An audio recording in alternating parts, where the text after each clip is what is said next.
Okay, we'll come back to that. I'm very eager to learn that too. But you had thought, you had suggested that the nuclear devices used to destroy the Twin Towers had been stored in Building 7?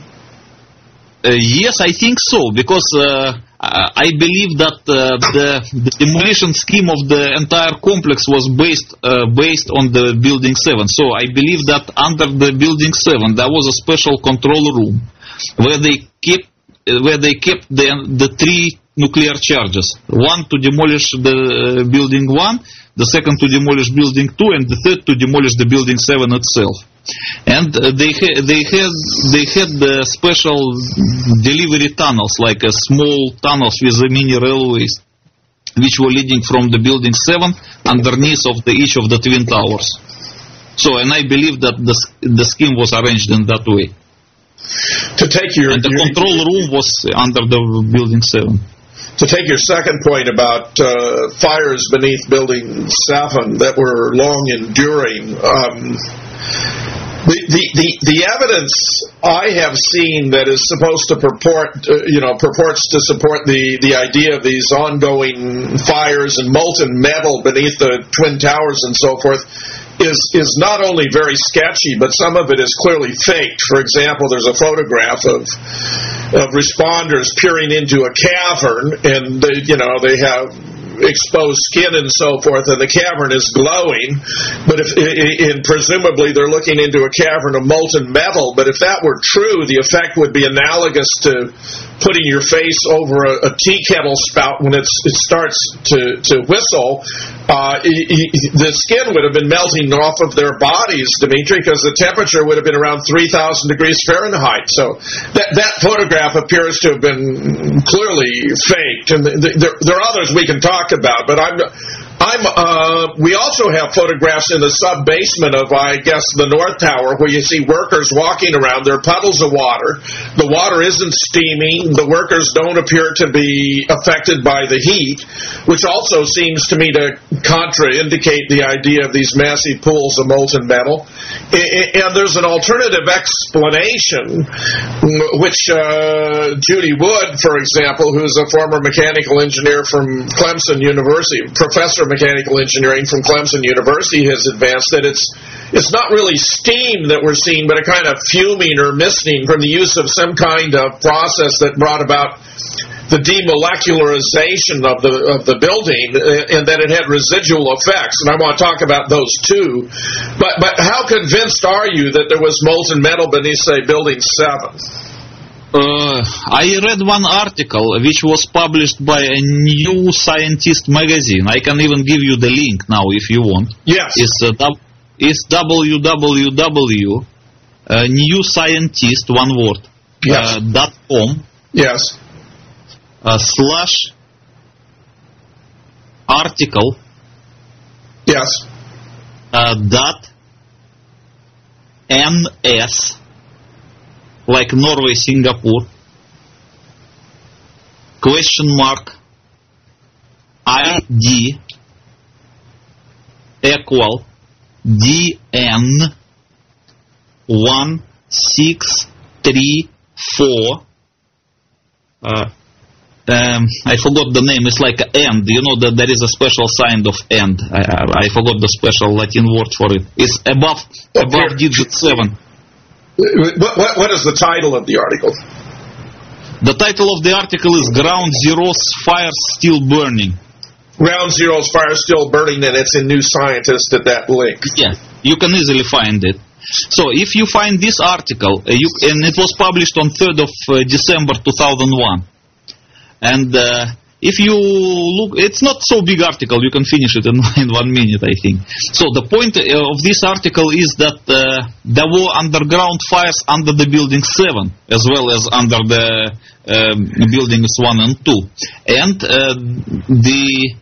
the fire chief who gave this information says that the fires were maybe 50 meters deep.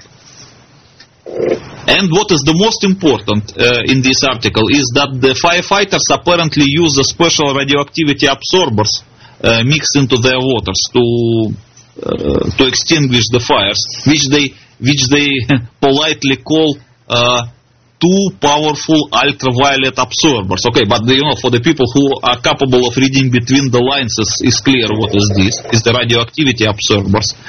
So, and the point is that the firefighters use these strange chemicals to mix into their waters also to extinguish the fires under the building 7.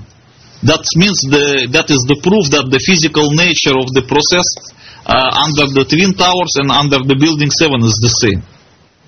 Repeat that, please, Dimitri. Would you repeat that last point? The proof that according to this article published by the New Scientist, they quote Fire Chief Blake, who claims that. Okay, I will quote it. 1 second. They say that the Deputy Chief Charles Blake of New York City Fire Department confirmed that there were underground fires under the 3 buildings, World Trade Center 7, 1 and 2. And he said that the firefighters used special chemicals, which he called two powerful ultraviolet absorbers, mixed into the waters of the firefighters to extinguish the fires under the 3 buildings, including the building 7. And additionally, he said that the depths of the underground fire is maybe 50 meters. Yeah, this whatever they were mixing in, you say, was to counteract radiation? They call it two powerful ultraviolet absorbers. Okay, ultraviolet absorbers. They can't call it radioactivity absorbers because that is politically incorrect. Okay, so we should use our ability to read between the lines to understand what is this. Yes. Now, about your claim that, if it had been conventional demolition, there would have been 15 floors of debris.